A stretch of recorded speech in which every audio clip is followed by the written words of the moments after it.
Hi friends, welcome to JyothiSrikanth Telugu channel. ఎలా ఉన్నారు? అందరూ బాగున్నారు కదా? నేనైతే సూపర్ ఉన్నానండి.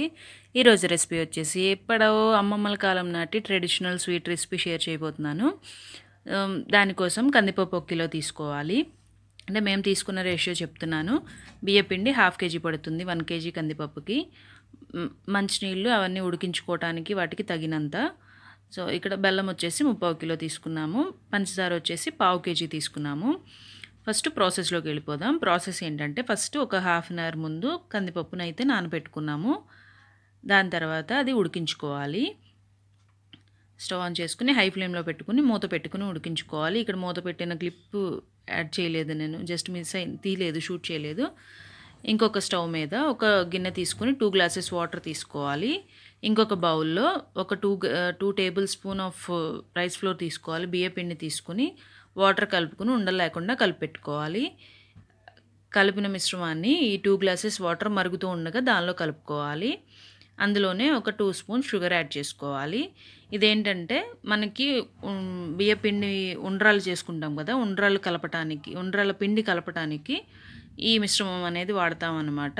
సో ఉండ్రాలు చప్పగా లేకుండా జస్ట్ ఒక 2 స్పూన్స్ షుగర్ యాడ్ చేసుకుంటే సరిపోతుంది. తర్వాత ఒక 5 మినిట్స్ కొంచెం మరిగించుకుని అది బాగా థిక్ అవుతుంది. ఒక 5 మినిట్స్ తర్వాత స్టవ్ ఆఫ్ చేసేసుకుని పక్కన పెట్టుకోవాలి. తర్వాత ఒక పెద్ద ప్లేట్ తీసుకుని 2 కప్స్ రైస్ ఫ్లోర్ తీసుకున్నాము.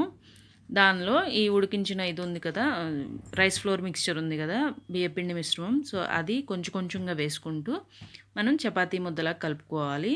బాగా గట్టిగా కలుపుకోకూడదు, అలానే బాగా లూజ్గా కలుపుకోకూడదు, సాఫ్ట్గా కలుపుకోవాలి. ఆ కలుపుకున్న తర్వాత మంచిగా బాగా నీట్ చేసుకుంటూ కలుపుకోవాలండి.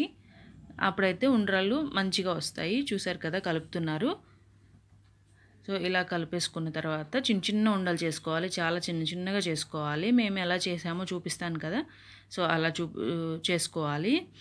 ఇంకా ఈజీ ప్రాసెస్ ఏంటంటే ఇవి పర్టికులర్గా పర్ఫెక్ట్ రౌండ్ షేప్ రావాల్సిన అవసరం లేదు, జస్ట్ బాల్లా కనిపిస్తే చాలు. సో తర్వాత నేనేం చేశానంటే చిన్న ట్రిక్, త్వరగా అయిపోతుంది ఇలా చేసుకుంటే. కొంచెం ఎక్కువ ముద్ద తీసుకొని దాన్ని రోల్ చేసుకుని ఎడ్జెస్లో కొంచెం తుంపుకుంటూ వెళ్ళిపోతే అది జస్ట్ చాలా ఈజీగా అయిపోతుంది అనమాట. ఉండ్రాలు త్వరగా అయిపోతాయి. సో ఆ ట్రిక్ ఒకటి చూపించాను మీకు ఇక్కడ. సో అవన్నీ ఉండ్రాలన్నీ రెడీ చేసేసుకోవాలి మంచిగా. ఈ లోపు మీరేం చేస్తారంటే నా ఛానల్ కొత్తగా చూసేవాళ్ళు అయితే సబ్స్క్రైబ్ చేయండి. సబ్స్క్రైబ్ పక్కన ఉన్న బెల్ ఐకాన్ ట్యాప్ చేయండి. అది ట్యాప్ చేశారంటే నేను ఏ వీడియో చేసినా మీకు నోటిఫికేషన్ వచ్చేస్తుంది. ఈ ఉండ్రాలన్నీ రెడీ అయిపోయాయి కదా, అక్కడ ఉడుకుతున్న పప్పులో ఇవన్నీ యాడ్ చేసుకుని మంచిగా కలుపుకొని పప్పుతో పాటు ఉడికించుకోవాలి. ఇంకా పప్పులో వాటర్ చూసుకుని ఇంకా యాడ్ చేసుకోవాలి. మేము యాడ్ చేసుకున్నాము, ఆ యాడ్ చేసింది నేను షూట్ చేయలేదు, యాడ్ చేసుకున్నాము. వాటర్ సరిపోవు కదా, సో మంచిగా కలుపుకున్న తర్వాత యాడ్ చేసుకుని తర్వాత ఉడకబెట్టుకోవాలి. మళ్ళీ పప్పు మెత్తగా అయిపోవాలి, బాగా మెత్తగా ఉడికిపోవాలి. మామూలుగా మనం ముద్దపప్పు ఎలా వండుకుంటామో అలా అయిపోవాలి. తర్వాత ఈ బియ్యపిండి మిక్చర్ మనం ఆల్రెడీ రెడీ చేసుకున్నాం కదా, దానిలో ఇంకొన్ని వాటర్ యాడ్ చేసుకుని కొంచెం ఒక 2 స్పూన్స్ మళ్ళీ బియ్యపిండి యాడ్ చేసుకొని ఆ వాటర్ మొత్తం ఉడుకుతున్న పప్పులో యాడ్ చేసుకోవాలి. ఇది ఎందుకంటే థిక్నెస్ కోసం అండి. సో ఇవి కూడా యాడ్ చేసుకుంటే ఆ స్వీట్ అనేది థిక్గా వస్తుంది. మీలో ఎంతమందికి ఈ స్వీట్ తెలుసు నాకు కామెంట్స్లో చెప్పండి. సో దీన్నైతే మేము పప్పులో ఉండ్రాళ్ళు అంటాము. సో ఇది పెసరపప్పుతో కూడా చేస్తారు, మేమైతే కందిపప్పుతో చేసుకుంటున్నాము. ఒకసారి ఉండ్రాళ్ళు అవి ఉడికినలేవో చెక్ చేసుకోవాలి. తర్వాత బెల్లం కరిగించుకోవడానికి బెల్లము పంచదార కలిపి కొంచెం నీళ్ళు యాడ్ చేసుకుని మంచిగా కరిగించుకోవాలి. ఇది మొత్తం కరిగిన తర్వాత ఒక 2 పొంగులు వస్తే ఇంకా సరిపోతుందండి, పాకం ఏమి రావాల్సిన అవసరం లేదు. 2 పొంగులు వచ్చిన తర్వాత అది వచ్చేసి ఈ పప్పు ఉడికిన తర్వాత యాడ్ చేసుకోవాలి. పప్పు ఉడకముందు అయితే చూసారు కదా ఇలా మెత్తగా ఉడకబెట్టేసుకుని తర్వాత ఆ పాకం అనేది యాడ్ చేసుకోవాలి మనకి దీనిలో. సో క్వాంటిటీ అయితే మేము చెప్పిన క్వాంటిటీ అంటే మేము కేజీలో తీసుకున్నాం కాబట్టి అలా చెప్పాను. మీరు బౌల్స్లో తీసుకుంటే బౌల్స్ లెక్క తీసుకోండి, సరిపోతుంది. సో అంతేనండి. ఇది కలిపేసుకున్న తర్వాత బెల్లం కలిపేసుకుని ఒక 5 మినిట్స్ ఆగిన తర్వాత ఒక హాఫ్ స్పూన్ వరకు, అంటే మేము ఎక్కువ క్వాంటిటీలో చేసాం కాబట్టి ఒక హాఫ్ స్పూన్ సాల్ట్ యాడ్ చేసేసుకుని ఇంకొక 5 మినిట్స్ ఉడకబెట్టుకొని దింపేసుకున్నాము.